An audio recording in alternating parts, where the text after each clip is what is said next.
So I've wanted to write children's books for quite a long time. What's always prevented me has been illustrating the books. Children's books need to be illustrated, for young children anyway. With the advent of AI, that restriction has disappeared really. So now I illustrate children's books using 90% AI and about 10% Photoshop. So these are the books so far, 3 of them. The first video is about this one. And basically the books have all got a story at the beginning, and then, so that's the first bit there is the story, then the second bit is extras, which is all discussion and activities for kids. So, in the spirit of AI, the following introduction is made using AI. My avatar is an AI-produced avatar, speaks much more poshly than I do. The Curiosity Crew series, they're based on 3 of my grandchildren, and I'm currently working on another series called The Digital Detectives, based on my other 3 grandchildren. I have recently published a series of children's books on Amazon entitled The Curiosity Crew. The following video describes the first book in the series, The Case of the Whispering Oak, written for children aged 5 to 11 years old. The story follows 3 young investigators, Charlotte, Caitlin, and their cat Optimus, as they work together to solve a real environmental mystery in their local park. Along the way, children learn about trees, nature, soil, and what happens when we stop and pay attention to the world around us.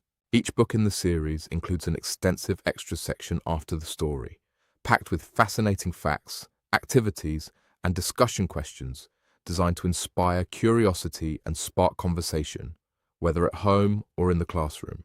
I hope you enjoy the video, and if the story sounds like something your child, grandchild, or pupil would love, the book is available on Amazon now. The link is in the description below. In Willow Creek Park, there is a very old oak tree. It has stood for 50 years, shading picnics, sheltering birds, and watching children play. But something is very wrong. And 3 young investigators are about to find out what. This is a Curiosity Crew case file. This is the case of the Whispering Oak. Meet the Curiosity Crew. Caitlin the Curious is the researcher of the group. She takes careful notes, studies her field guides, and never jumps to conclusions. Charlotte the Brave is the action taker. She gets stuck in, digs for clues, and is never afraid to speak up. And Optimus the Observer is the sensor, a remarkable cat who notices things that human eyes simply miss. Together, they are an unstoppable team. The crew has a motto: look closer, listen harder, care deeper. Because the most important things are often the ones we do not notice until they are gone. That is exactly what makes this story so special. The Whispering Oak is 50 years old. It is a beloved part of the community where children build stick dens and families share picnics. But today, the great tree is failing. Its leaves are wrong, its branches look thin, and if you listen very carefully, it almost sounds like it is whispering the words, "Help me." City Hall thinks the tree is simply old and sick and is talking about cutting it down. But the Curiosity Crew suspects there is something else going on entirely. The crew gets to work. Caitlin spots the ghost leaves, brown and brittle in the middle of July, when they should be a brilliant green. She labels the strange holes in the bark mystery doors. Charlotte discovers thick, hairy ivy creeping up the trunk, stealing sunlight and water from the tree. And Optimus, using his remarkable nose, paws away the mulch and finds something hidden underneath. A crunchy black landscape fabric, buried in the soil. Something is very wrong indeed. The crew compares the soil around the sick oak to the soil around a perfectly healthy maple nearby. The difference is extraordinary. The maple soil is loose, crumbly, and full of life. The oak's soil is hard and lumpy, blocked by that hidden black fabric and choked with invasive ivy.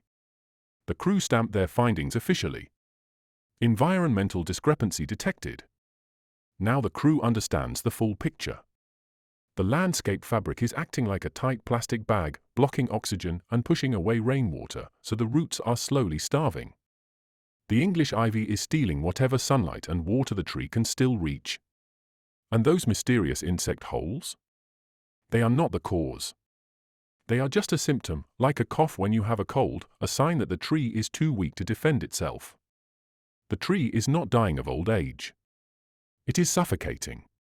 The crew does not give up. First, they gather over 100 signatures from parkgoers who love the tree and want it saved.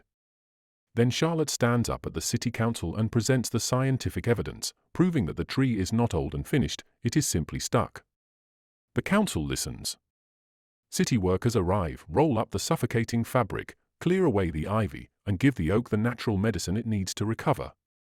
This is what happens when young people look closer, speak up, and act with courage. Months later, the whispering oak stands tall, its branches full of green leaves, its roots breathing freely again. A 50-year-old giant, saved. As the tree warden tells the crew, you listened to a tree's whisper and turned it into a shout for help. Case closed. The Case of the Whispering Oak is book 1 of the Curiosity Crew series, published by Head Tex, written by MC Hughes. Available now on Amazon. How closely are you looking at the world around you?